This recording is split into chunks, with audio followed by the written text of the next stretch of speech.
విద్యుత్ విచారణ కమిషన్ చైర్మన్గా జస్టిస్ మదన్ బి లోకూర్ నియామకమయ్యారు.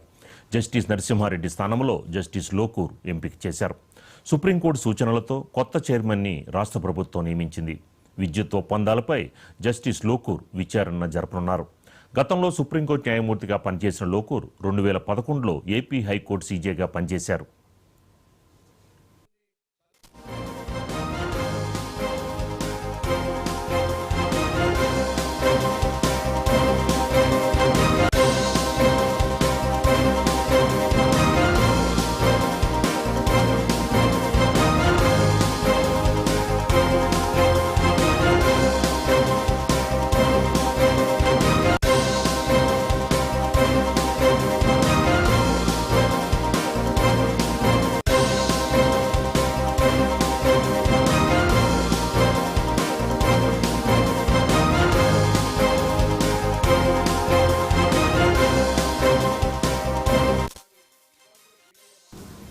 విద్యుత్ విచారణ కమిషన్ చైర్మన్గా జస్టిస్ మదన్ బి లోకూర్ నియామకమయ్యారు. జస్టిస్ నరసింహారెడ్డి స్థానంలో జస్టిస్ లోకూర్ ఎంపిక చేశారు. సుప్రీంకోర్టు సూచనలతో కొత్త చైర్మన్ని రాష్ట్ర ప్రభుత్వం నియమించింది. దీనిపైన మరింత సమాచారం మా కరెస్పాండెంట్ శ్రీకాంత్ అందిస్తారు. శ్రీకాంత్, మరి ఇప్పటికైనా ఈ యొక్క కమిషన్ ముందు కేసీఆర్ హాజరవుతారా, లేదా మరో పక్కన కేసీఆర్ సుప్రీంకోర్టుకు వెళ్లారు? మరి ఎలా ఉండబోతోంది? దీనికి సంబంధించిన అప్డేట్స్ ఏంటి?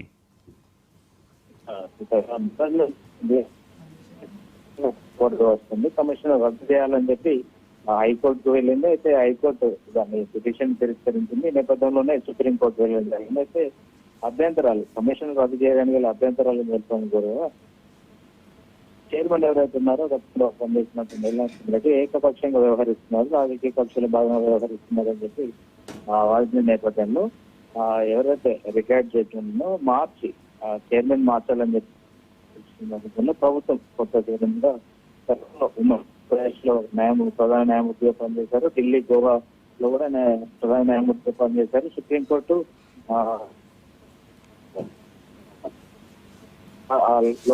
ఇటీవల విద్యుత్ కమిషన్ నరసింహారెడ్డిని మార్చడంతో ప్రభుత్వానికి గడువు విధించింది. ప్రభుత్వం కూడా నిర్ణయం వెల్లడించామని చెప్పింది. నిన్న అసెంబ్లీలో సీఎం రేవంత్ రెడ్డి కూడా సాయంత్రం వరకు ప్రకటిస్తామని చెప్పి ఈ నేపథ్యంలోనే ప్రభుత్వం చేయడం జరిగింది. అయితే ప్రధానంగా ఇప్పటి వరకు నోటీసులు పంపిస్తాం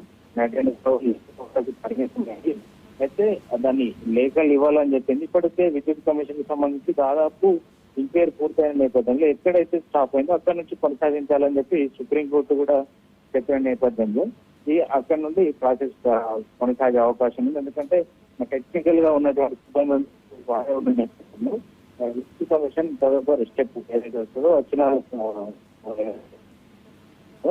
చైర్మన్ కొత్త చైర్మన్ దీనికి సంబంధించి కొనసాగే అవకాశం ఉంటుంది. అక్కడ ఎక్కడి నుండి స్టార్ట్ చేస్తారో అక్కడ నుండి ప్రారంభించే అవకాశం ఉంటుంది. దానికి సంబంధించిన ఇంత గతంలో జరిగిన డెవలప్మెంట్ అని ఒక 2 సెకండ్లో తెలుసుకున్న కమిషన్ గడువు కూడా ముగుస్తున్న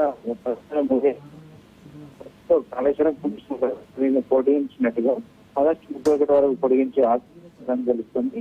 ఈ నేపథ్యంలోనే విద్యుత్ కమిషన్ పై విచారణ జరిగే అవకాశం కనిపిస్తుంది. ఈసారి ఖచ్చితంగా గతంలో రాజకీయంగా ఒత్తిడిలు ఏమైనా ఉన్నాయో, రాజకీయ పరమైన ఉంటే విధానపరమైన ఇప్పటికే అటు మేధావులు కావచ్చు, విద్యుత్ రంగ నిపుణులు కావచ్చు, అప్పుడు కీలకంగా ఉన్నటువంటి అధికారులు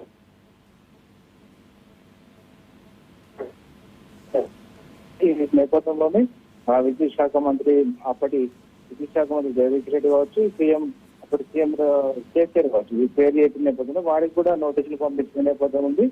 వారు ఖచ్చితంగా అటెండ్ కావాల్సింది స్పష్టం చేశారు. అయితే